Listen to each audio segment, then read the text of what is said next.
So I'd like to introduce you now to Amalia Balch. At the age of 5, she was orphaned. She was then trafficked to the United States, although she did not know that at the time. Was fortunate to become part of a very loving family. But just imagine being ripped from your home, your country, your culture at the age of 5. And so she's here to share her story. So, Amalia.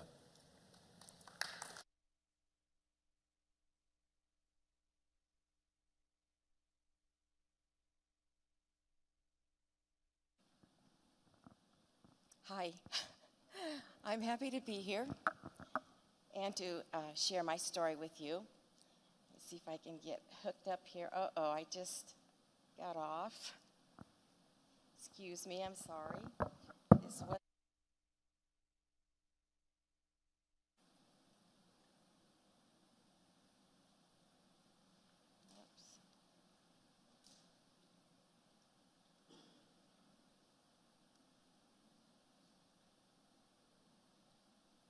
okay, I'm back on. I was listening this morning to all the different stories shared. Did I introduce myself? I'm Amalia. Gavitsas Miller Balch. Okay, so in listening to all the stories shared this morning, I had a peculiar thought go through my head, but it's not the first time for me. But I was thinking about, and this is going to date me, but for those, a good portion of you in the room, you'll get it, and the others you may not know. But how many of you remember the 1950s, 1960s TV game show, What's My Life? Does anybody remember that? And the panelists had to decide, they were blindfolded and had to decide between the guest who was telling, their occupation. Well, in this case, it would be our stories. So who's telling the story and whose story is correct? And I don't know, it just struck me, so what's my line? And I'm not going to blindfold you or make you guess. I'm going to tell you my story. So I'll have you throw up that first photo. Okay, this child, that child, this child here was part of a network of child traffickers in a global mail-order black market baby selling racket. And it was masterminded by wholesalers of flesh and blood who profited greatly off the sale of orphaned and war-damaged children in post-war Greece in the early 1950s to unsuspecting adoptive parents without the knowledge of the natural parents who were still very much alive. And during the time I was born, it was on right after World War II and on the heels of a civil war, Greece was destabilized by unbelievable human casualties and economic runs of multiple wars. And it was recovering from atrocities and bloodbaths.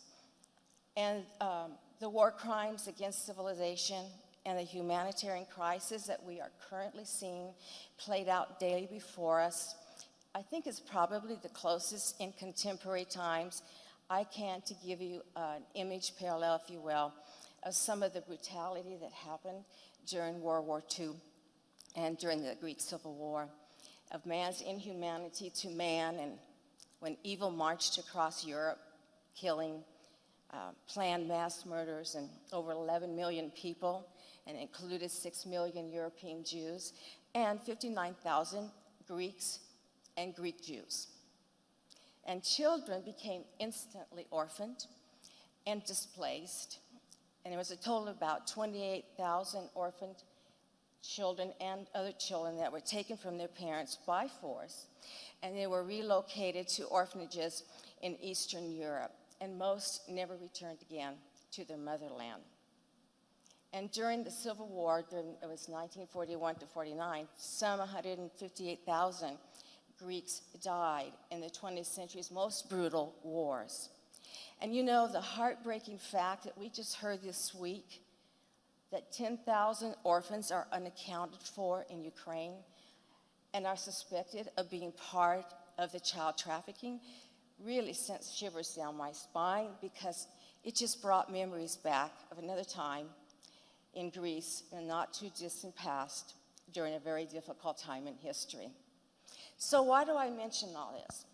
I mention all this to say that this was the historic backdrop that I was born into, or out of, and this is the time I was born. I was an illegitimate child. I was rejected by a male-dominated family. I was disposable by cultural dictates. And my birth mother, Maria, left me as an orphanage when I was just shy of 3 months of age. The date was December the 12th, 1950. It was a Tuesday. Tragically, at the closing of one life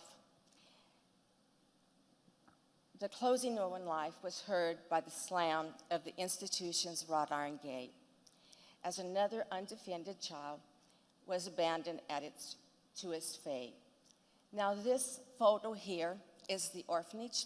It is a current photo because the original orphanage was destroyed in the early 70s by an earthquake. And then shortly thereafter abandonment, I don't know how long, but I was then consigned to foster care, where I spent the next 5 years of my life with foster family. Actually, it was a widow, a widow woman and her daughter. So the photo you see here is the earliest photo I have of me, and I'm held in the arms of my foster sister, Zeharula, and the next photo will be my foster mother, Kalobi, and Zeharula. We just had our reunion meeting, and that's the photo from our reunion meeting, and she has since passed away.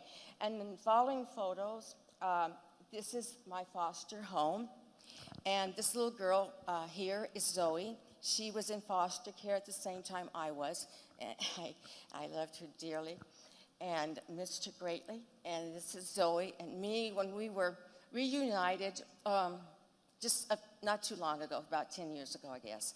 And she was adopted internally, and I was adopted internationally through the back market. So anyway, I was labeled a Greek War orphan, and I was adopted in 1955 by an American couple. They were both school teachers, and they lived outside of the Los Angeles, California area. And just next two photos is of my mother and father, Henry and Lillian Miller.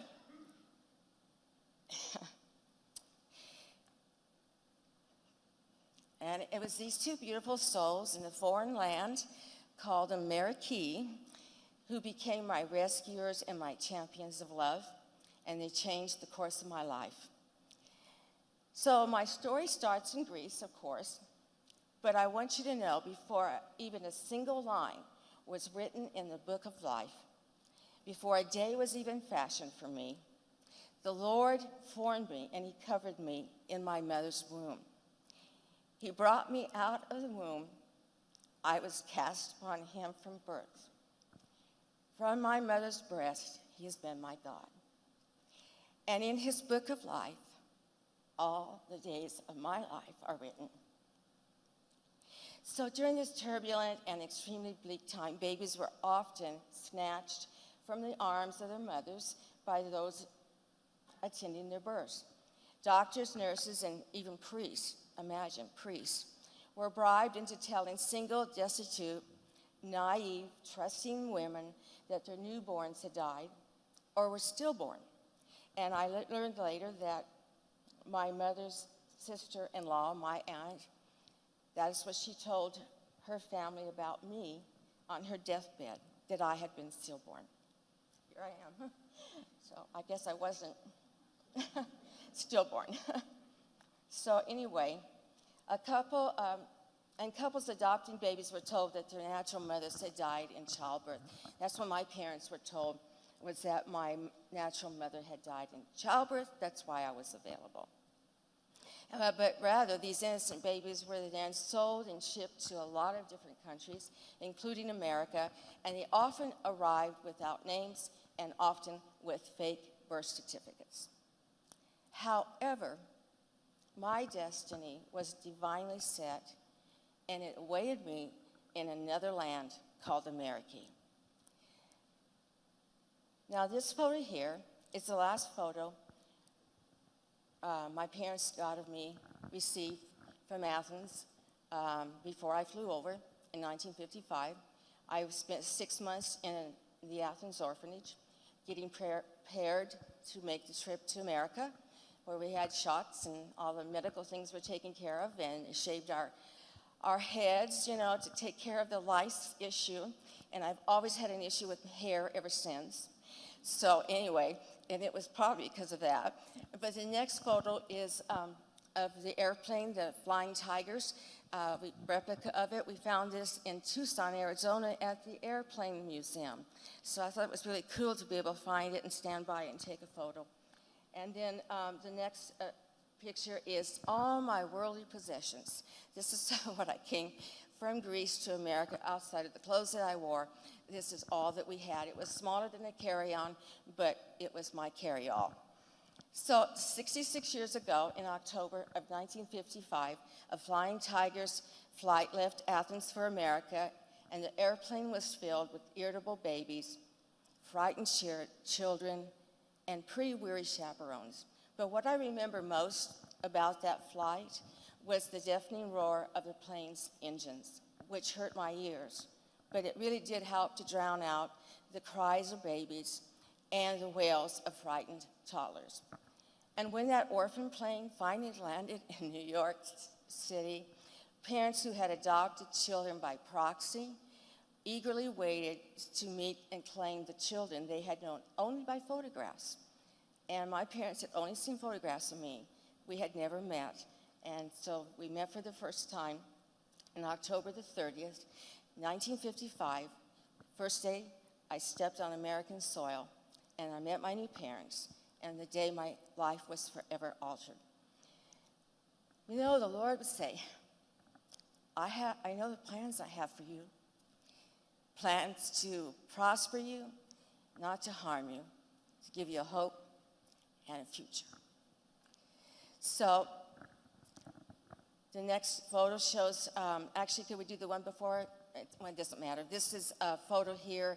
I had just landed in California at my new home. Reporters were there to report, to write an article in the paper about the adoption. My father was a school teacher in the high school there and a very popular teacher, so this was the big news for him to adopt an orphan child from Greece.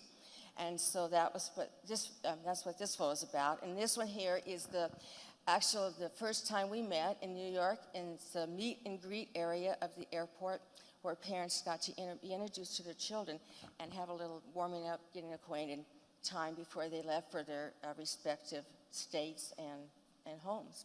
So I had a fantastic golden childhood growing up in America, and I had a wonderful home. I had the finest, caring, devoted parents any child could ask for. They became my heroes the moment they held me in their arms. And you know what?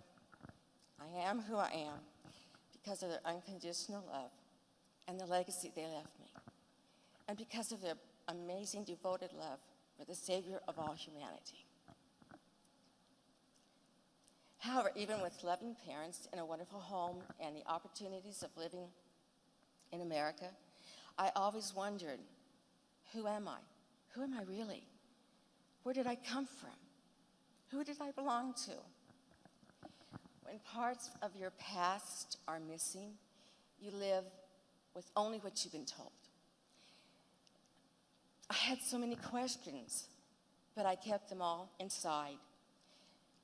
I lost my mother, I lost my home, I lost my Hellenic identity and culture, I lost my native tongue.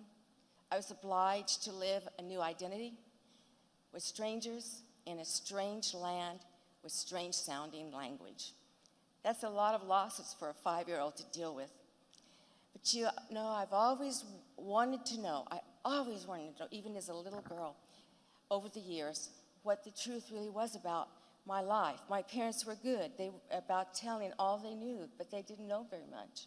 They were not told very much. So they told me and shared with me everything they knew. They were very forward and honest about it, and I appreciated that so much. But something kept nudging me, something no one could understand, and there was always this noise in the background of my head. It just kept going and growing and growing, and a restlessness kept growing inside of me, and it was pulling me back to my homeland.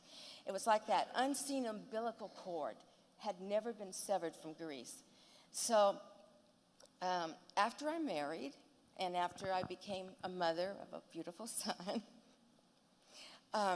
the magnetic pull to Greece got even stronger, and I knew then that I was no longer content living with a missing past, that I had to know about my past and those that were part of it, my roots. And so I started my search. Now, this photo here is of me in a Greek soldier's uniform.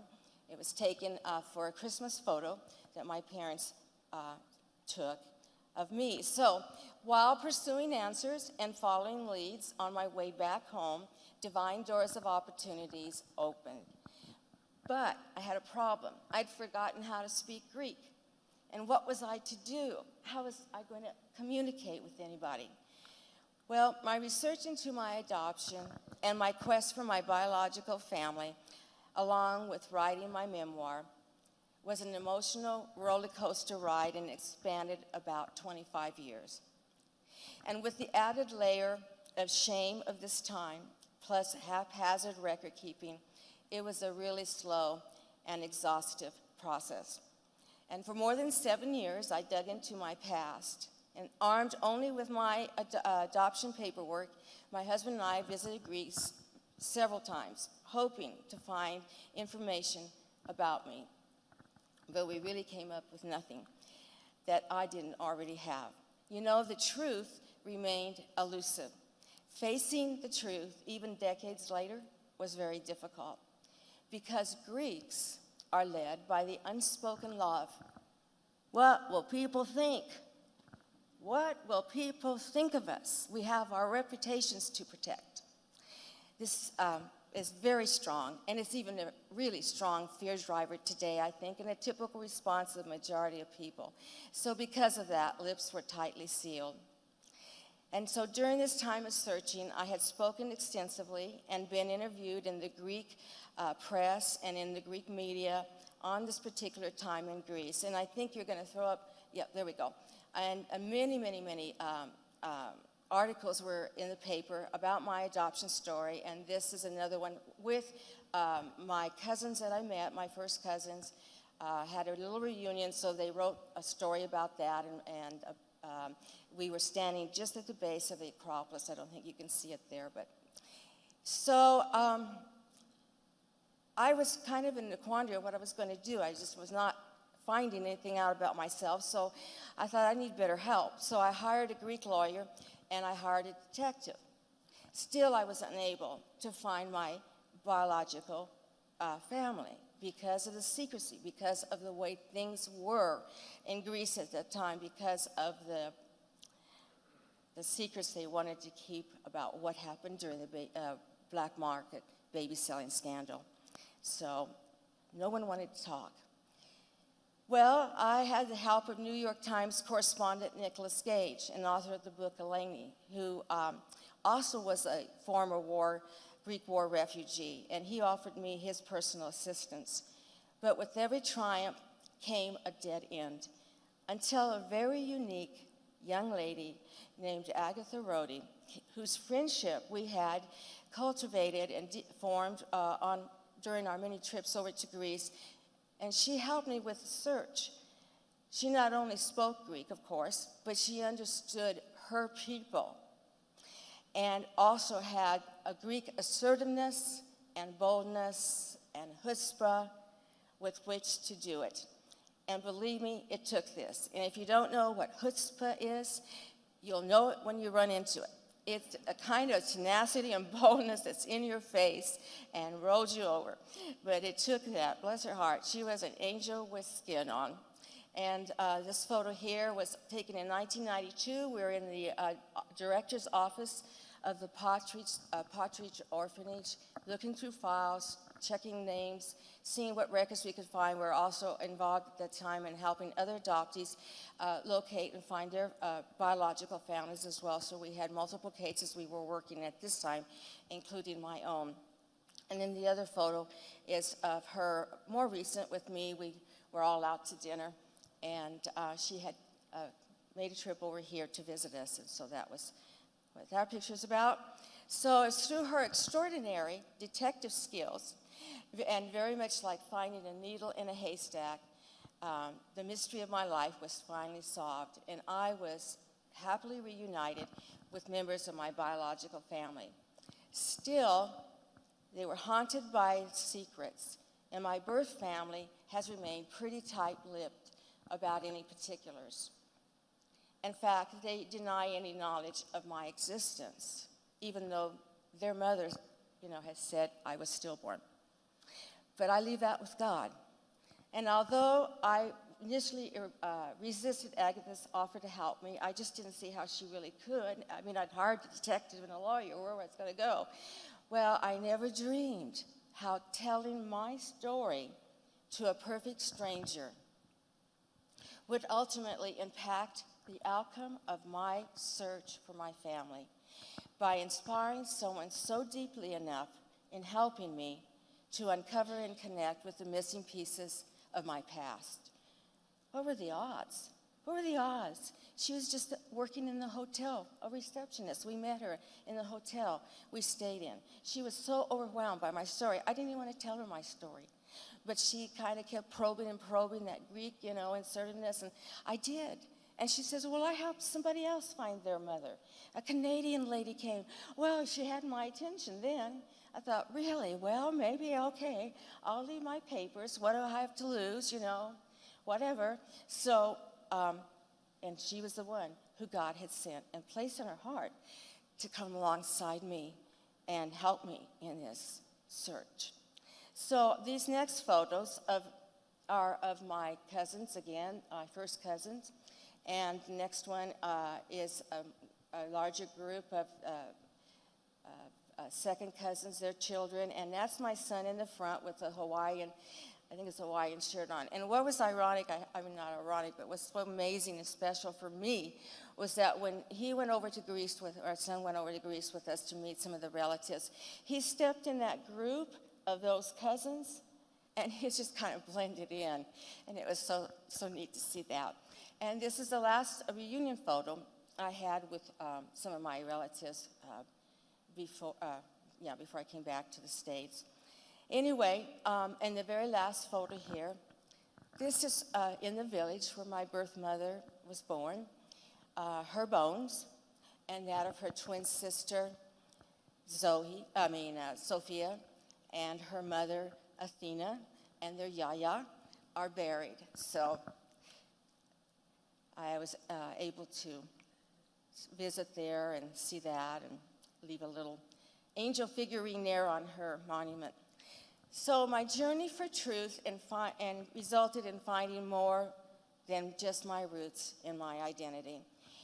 It became the catalytic agent that started me on the pathway towards healing from emotional and physical abuse that I had received in Greece, the effects of adoption's trauma, and of secrets that wound so deep they scar the future.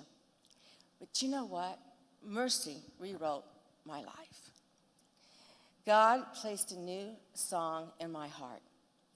And over time, I had chronicled and kept detailed records of my experiences while researching my roots, but I never, ever, ever dreamed that someday they would develop into a book, or that I would become a first-time author. I call myself an accidental author, but anyway, it was amazing to me that I was a first-time author. So with the encouragement of family and the prodding of family and friends, I spent about 10 years writing my book, 4 rewrites later, because if anybody's been writing about intense things, you have emotions, you have triggers, things come up. It became difficult. Sometimes I would shut down, and then literally shut down, not just the computer, but then come back later and try it again and write again. And so anyway, it was a long process, but it was very cathartic. And I was able to expel my own demons while describing my journey of my life and the struggles I faced and the battles I fought against secrecy and rejection and whatnot. So during this time, although it was difficult, I wrote candidly in my book describing the impact of trauma and the impact of trauma's pain and of the hidden, suppressed anger I struggled with and how deeply buried memories manifested in my life and the way I chose to find healing and peace. And I was thinking about what David said earlier about sometimes he still struggles with rage issues and things come up. So it's a lifetime process, and I do sometimes too with triggers that come up, and I still struggle, but I was set on that pathway to healing, and God divinely brought it for me.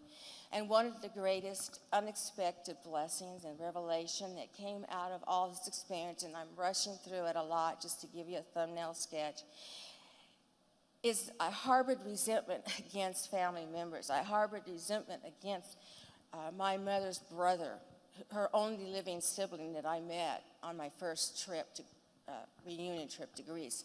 I harbored a lot of animosity and resentment and anger. And then I realized, you know what? My biological family were victims of the times too. So with the understanding of that, I was able to be healed from scars of the past, because you know God wants us to walk in freedom, and we can't walk in the freedom he wants us to walk in until we're willing to forgive everyone who has ever damaged, hurt us, whether intentionally or unintentionally. And it's in that freedom that we can walk a more authentic life that he has for us. And so eventually, sometimes kicking and screaming, sometimes being resistant and stubborn and not wanting to, I eventually came, and well, God broke me to the point. I eventually forgave my family for the perceived wrongs and injustices I felt they had committed against me, right or wrong. And it was very liberating. And the truth really does set us free, doesn't it? So, looking back over the time since finding my birth family, I realized how important connecting to my Hellenic identity really was, and getting a greater understanding about the culture, and also discovering my family's unique characteristics, of which I have many of. And the greatest thing for me was I looked like somebody. I could look at a family relative and say, I look like you. We look like each other. And that's huge for an adopted child, you know, who to be able to say that, who has never seen their natural family. So it was very fascinating and comforting to me.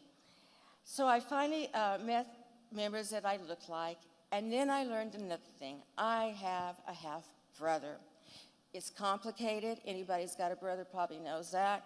And it's a story for another time, and I'm believing God for yet one more miracle and another story. So I felt like I finally had the closure that I needed.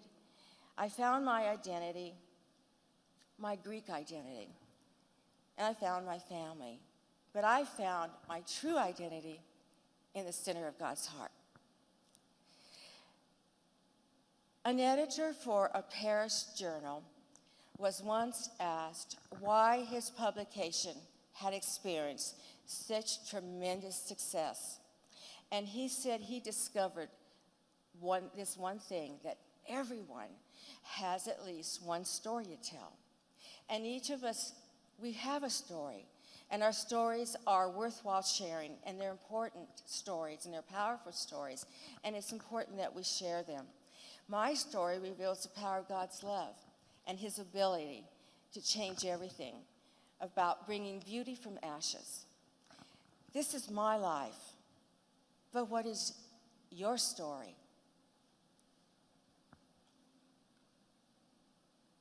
Okay. Well, I had another, the photo 12, there you go. It said, this is my life, this is my life. But I want to ask you, what is your story? I know you all have stories. You know, books are precious things, and to see mine in print is truly a lifelong dream realized. I'll just hold it up for you. I'm back here at the publishing house in Newton, Kansas.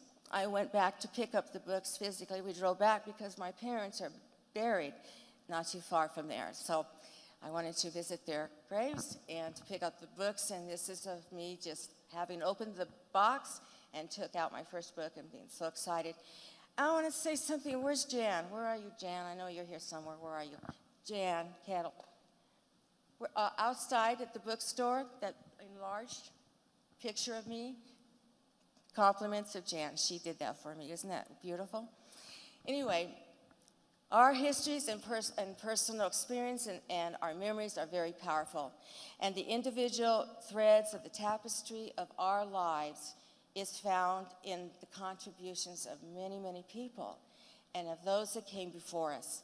Hearing stories about our parents, our grandparents, our great-grandparents, and even further back, pulls us toward our family. And you know, I was just thinking, I was speaking to Bob about this scripture. It kind of reminds me of, you know, what the scripture that talks about that God will turn the hearts of the fathers to the children and the children to the fathers. Now, I know that has a larger spiritual application, but I thought about this when I was writing this, because I think this is really what this does. As you tell your story and you pass your story on in whatever capacity or expression you have in giving that away, you are turning your child's heart to you, and your heart is connecting to your child. And I thought that was very precious. So, you know, my parents modeled the importance and benefits of leaving a family legacy through their individual memoirs that they wrote. And this is my father's book. It's called The Millers Remember.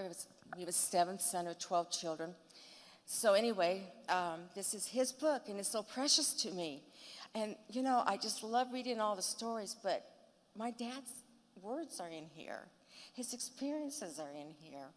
And I value this very much.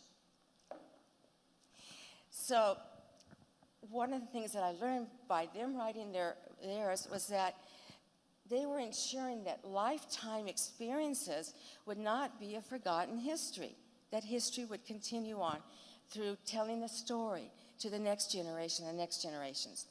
So anyway, by their example, I was really motivated and inspired to not only write a book, but to write something that have a written record of my life for my son and for his family and for my grandkids, for them to pass on in future generations. So I was delighted, and David, I'm going to quote you again. I don't know where you're sitting, but I was delighted when he said, I connected with what he said. How did you feel when someone just showed up? Someone just showed up. I want to tell you, I am so delighted. My son and my beautiful daughter-in-law showed up today, so I'm glad they're here to support me. Anyway, I was delighted that my son Adam contributed to my book by sharing reflections on my adoption and search for my roots through his eyes growing up.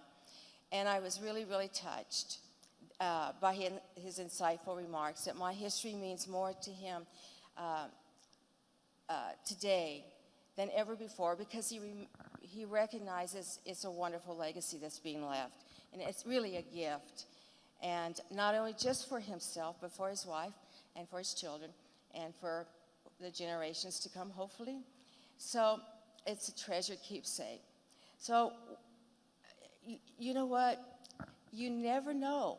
Just like when I told Agatha my story, I had no conception that she would ever do anything with it. You never know what telling your story to someone might produce. And two more photos. Okay, so go to the next one first. Kaylin, thank you. I want to tell you that this is my inspiration for telling my story and passing it on. This is my precious family right there. And the other photo you were, there you go. This is, I want to share this one because my daughter-in-love over here did this for me. She wrote on this and she said, "I'm so glad that you were born." And that touched me deeply. Thank you, Annie.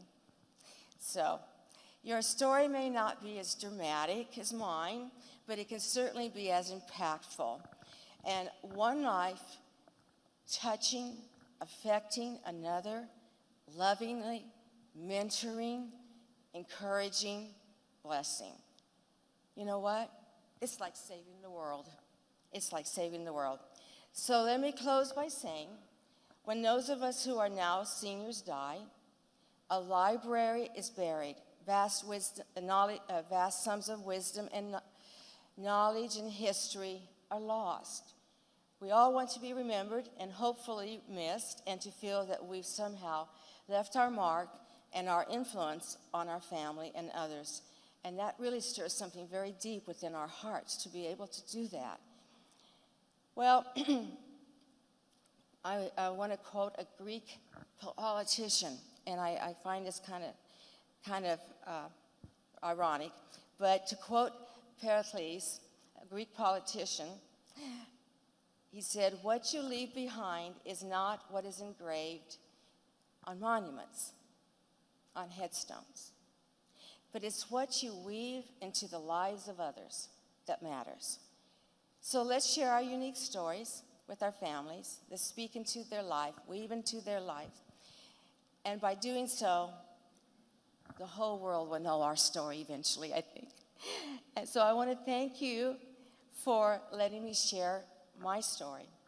And if you would like a little more information, if you would like to know about my story and the documented history I just mentioned this afternoon, my book is also available in the library. So I want to thank you very much. I want to say only a couple Greek words I know. Thank you very much.